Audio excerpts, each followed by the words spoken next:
The preacher's going to preach on. Don't ask if you can't handle it. Don't ask if you can't handle it. You may be seated.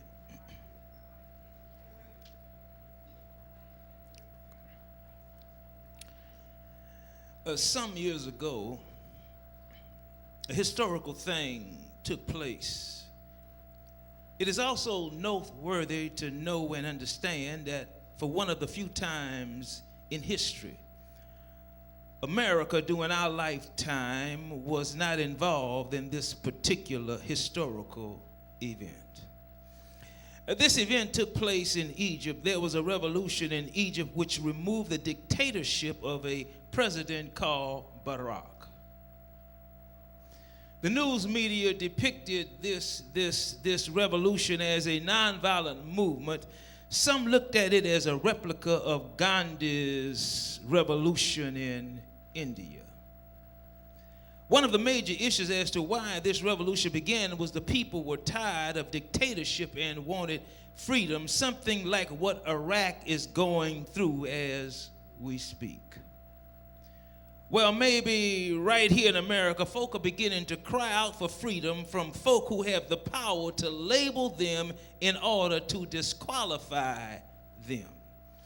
The people said they no longer wanted to be defined by someone else's definition as to who or what they were or what value they had as human beings, but they wished to make their own definition and value of who and what they were.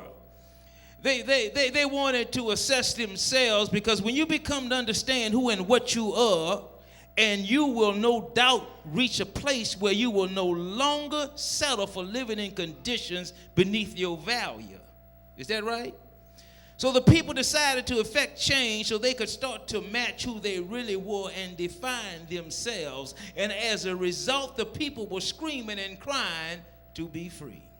They wanted to be delivered, which finally led to the removal of this tyrant Barak, who at the time was the president of Egypt. Well, here comes the big surprise. After the Egyptians' freedom from the former president, the aftermath of Egyptian freedom was not as celebrated as the revolution, because after the removal of the former president, they received independence. It wasn't long before things began to go to pieces.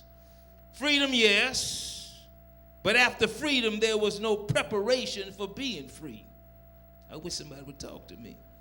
There was no governmental structure, and there was no financial institutions, no structure or utilities or getting food. Freedom, but no preparation for becoming free. Nothing was set up to keep their freedom alive that they fought so hard to receive. Grab this.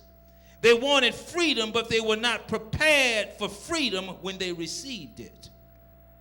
So inquiring minds would like to know, if I ask you this simple question: if God really did what you asked him to do, are you really ready to handle freedom? Are you really ready to receive it? Are you really ready to walk into or let go of what it is that you have requested of God to do for you? If God does for you what you have been requesting, inquiring minds want to know, are you really prepared for that level of freedom and blessings? Because I've discovered it's only the spiritual and mature folk who can really, truly handle what we call real freedom. I said it's only the spiritual and mature folk who can really handle real freedom. I said it is only the mature folk who can really, truly handle real freedom. I think you need to be reminded of the words of those who fought in the civil rights movement, who said freedom is really not free. Freedom is bought with a price.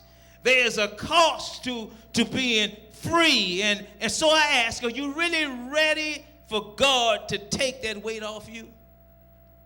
If God moves that person out of your way, are you really for that person to be gone? Are you really equipped if you lose your job, because God says you ought to be working for yourself instead of working for somebody else? Are you ready for a higher position on your job? Are you really prepared if God sends you a soulmate?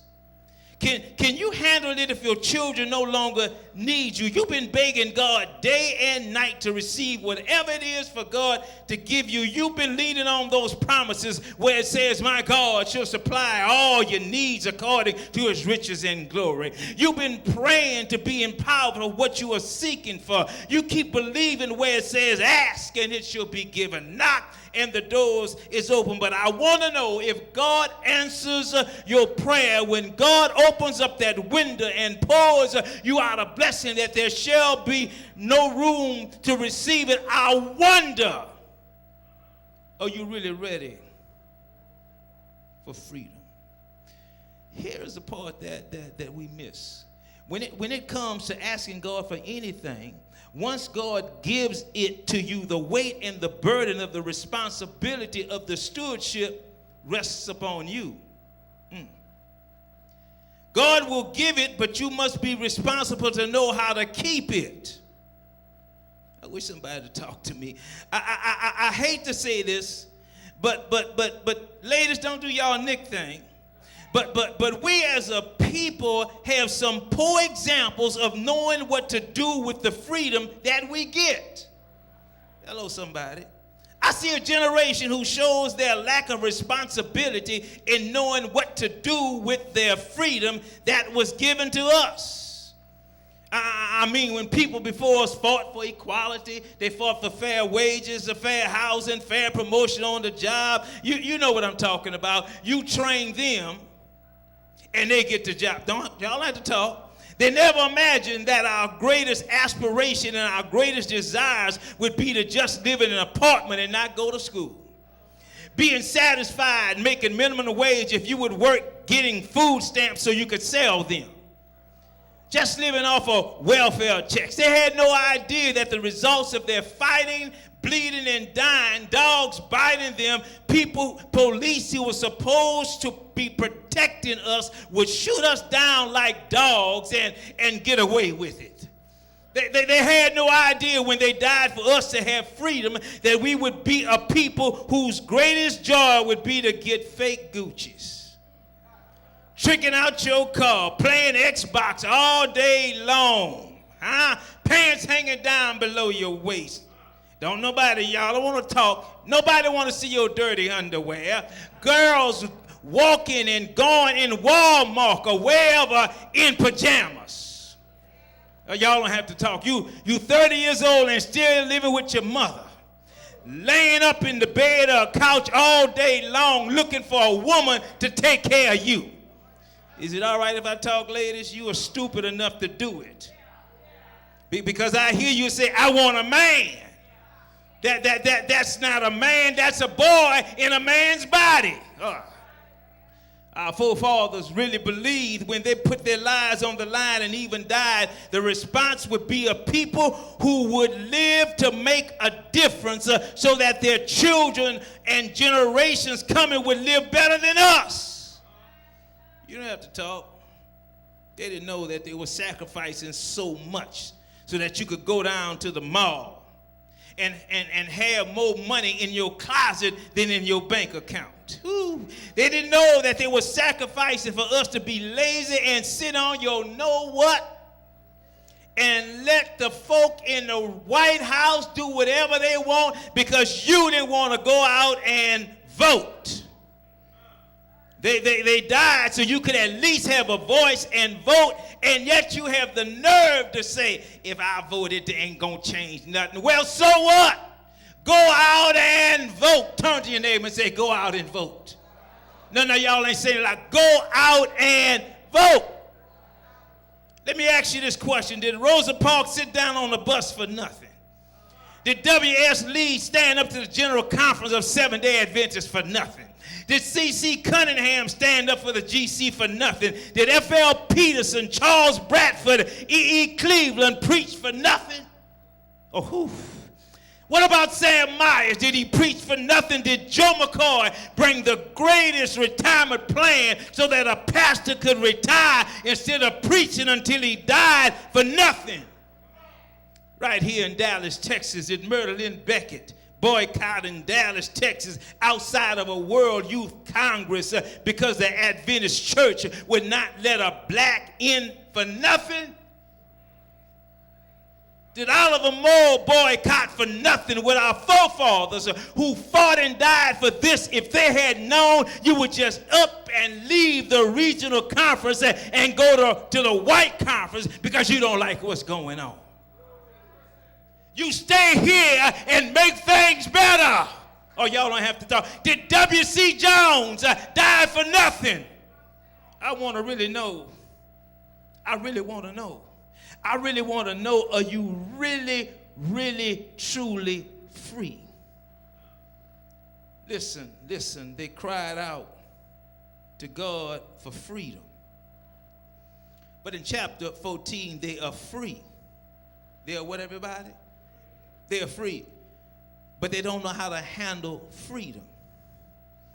In chapter 3, they cried out to God, we want to be free. They became free and couldn't handle what freedom left them with. Ooh. Listen, when God moves some things out of your life, can you handle what's left?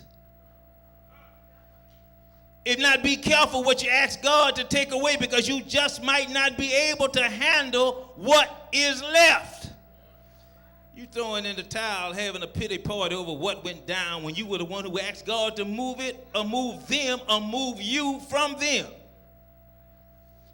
You have the right to ask God to give you freedom. You're crying for it, but you don't have the right to tell God how to give it to you. Can I get a witness in here? The problem with the children of Israel and with us, they didn't know how to manage what they received when they received what they asked God for. You see, when God gives you what you ask for, you must learn how to manage what God gives you. The problem, we don't realize there is some cost to being free and receiving from God what you requested after you received it. Listen, it is possible to get your hands on something, but your lack of ability to manage it will take you down. 95% of people who win the lottery are broke. Huh? That's because they didn't know how to. You bought a house. All you had on your mind was, could you afford to buy the house? But you didn't think about, could you manage it?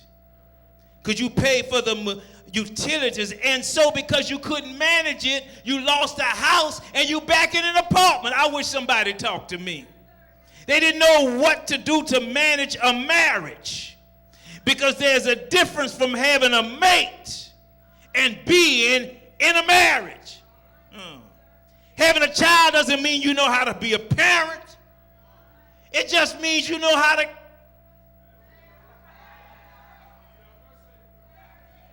do what you do. Y'all don't have to talk. Just because you know how to make babies doesn't mean you know how to be a mentor to the child. You just bought somebody in the world. Well, in the first place, you must learn how to keep perception in proper perspective. I said one must learn how to keep perception in proper perspective. It's in chapter 14 of Exodus. It says they became afraid. But notice, before they became afraid, they walked out of Egypt praising God. They at the Red Sea complaining went to God. But they left Egypt praising God. Look at Exodus 3. God says, I'm coming down to deliver them, and I'm taking them to a land flowing with milk and honey. So they left Egypt to go to a land which God said he's taking them. Now this land which God said he's taking them to is on the other side. It's on the what? It's on the what? It's on the what? It's on the other side of the Red Sea. So in order for them to get to the other side, they had to cross over the Red Sea, but God had promised them freedom. They left Egypt, but they are not just yet in the promised land. And because they're not just yet in the promised land, they start complaining. They were on their way. They were on their what? They were on their way to what they were supposed to have, the promised land. They were free. But they found themselves in the middle of getting to what God said they would have. I say they found themselves in the middle of getting to what God said they would have. The Red Sea was in front of them, and Pharaoh was behind them. Catch it, catch it. They're in the middle, causing them to become insecure of what God promised them.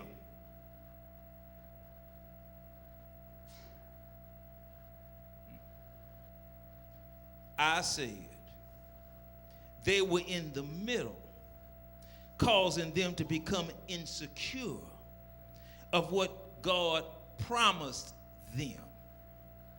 I'm going to say it again. They were in the middle, causing them to become insecure of what God had promised them. See, the place where you must pray the most is when you have been freed from something and you are headed to that place where God said, I'm taking you to. Y'all quiet. It's in the between season which will mess up your mind. I never forget. My credit I thought was okay, but I went to get a Mercedes.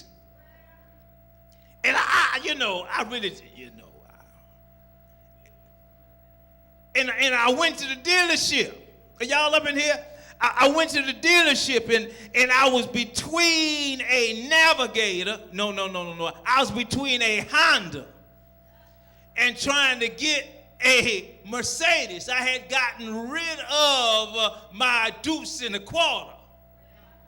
I was in between. I had a promise, and I went there, and I was expecting, and I was hoping that I would get it. And the phone rang, and they said, you can come on and pick up your car. I was in between because I still hadn't signed on the dotted line.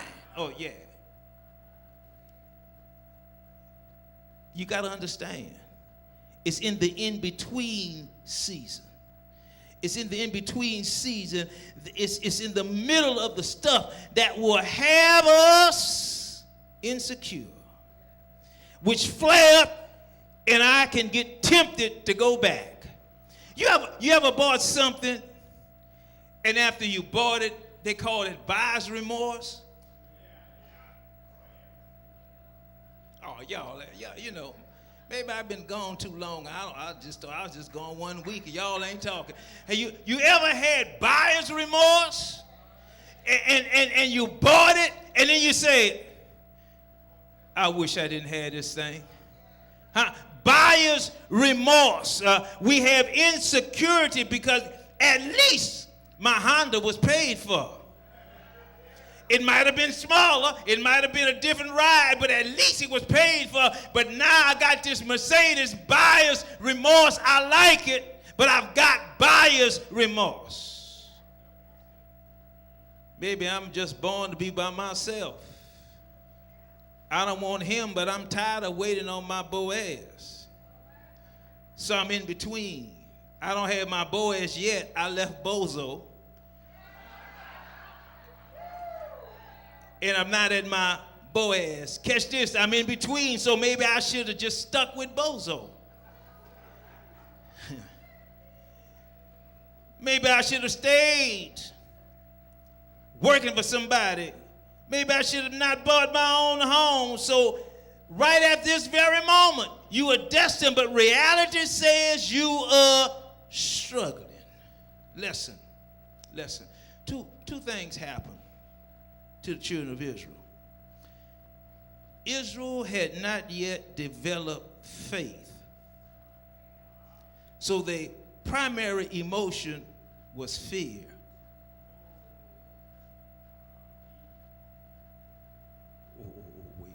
I'm going somewhere. I'm going to say it again. Israel had not yet developed faith, so their primary emotion was fear.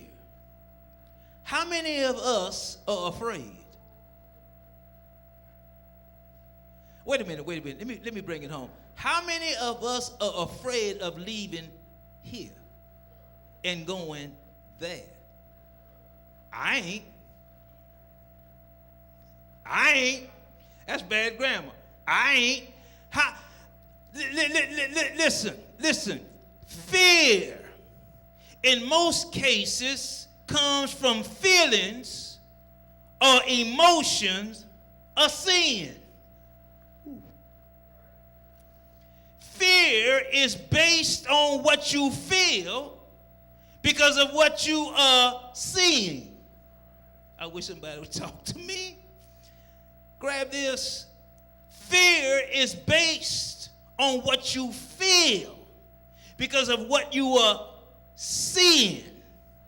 What the children of Israel saw, mountains on one side, Pharaoh's army behind them, and the Red Sea in front of them. But if your faith and Israel's faith had been developed, they never would have had to wander in the wilderness for 40 years. They never would have had to wander for 40 years. Is it all right if I unpack this thing? Church, if your faith has not been developed, you may have to wander a long time in the middle of your season. It's possible because of your faithlessness. You could possibly die without ever seeing the promise. Paul said some died because of unbelief, never seeing the promise. What if your faith had been developed in every word spoken from God through Moses to keep them through what they saw until they saw what God said through Moses? Stand still and see the salvation of the Lord would have eased their insecurity, but they had no faith. Well, you know you have faith in God when what you see doesn't match what He's saying. Ooh. I said you have faith in God when what you see doesn't match what God says that He has for you. One is not afraid because you know that God is not going to stop until what you see matches what God says. Verse 10 says they lifted up their eyes because they became afraid because they saw Pharaoh and his men coming on chariots driven by horses. The text says the people looked up and saw Pharaoh. Walk with me. The children of Israel are going towards the Red Sea. Where they going? Where they going? Pharaoh is coming behind them. So if Pharaoh is coming behind them, then how could they look up and see him? Inquiring minds want to know. If they are facing the way of leaving Egypt, the only thing they can see when they look up is the Red Sea. So how can they look up and see Pharaoh? Pharaoh is coming on chariots led by horses. They are facing the Red Sea, but here's what they did. They just didn't look up. They looked up and looked. They looked up and they looked. So because they heard chariots coming, so what they heard caused them to react.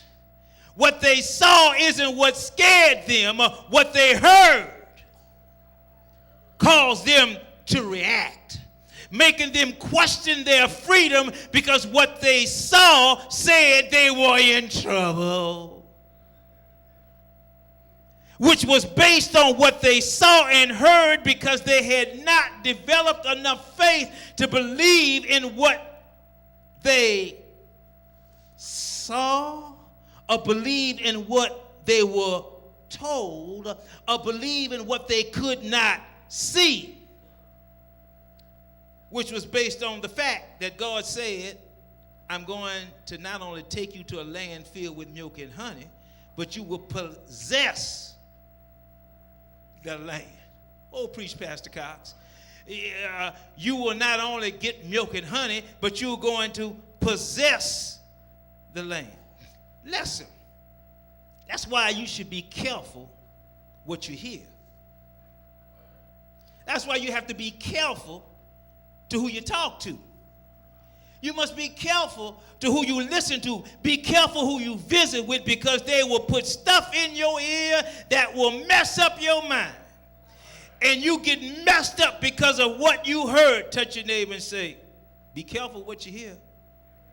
Yeah, be careful what you hear. You must be careful how you allow your spirit to take in sounds, tones, and conversations. I see my money is funny, but God said he should supply all my needs. I heard they don't like me. I see them trying to plot against me, but I heard God say, I'm going to make your enemies your footstool. If God be for me, who can be against me? I read the report from the doctor, but I got the doctor. Y'all don't have to talk. Lesson. One must trust God's process in the midst of your problematic predicament. I said one must trust God's process in the midst of your problematic predicament. When you look at life, life is made up of systems. Life is made up of what? Life is made up of systems. The key to a successful life is to learn how to navigate your way through systems. You were born into a system which was already functioning, a household, so we become conditioned to that system of which we find ourselves in. Hello. You can get so used to being in that system until you know nothing else other than that system you have been operating in.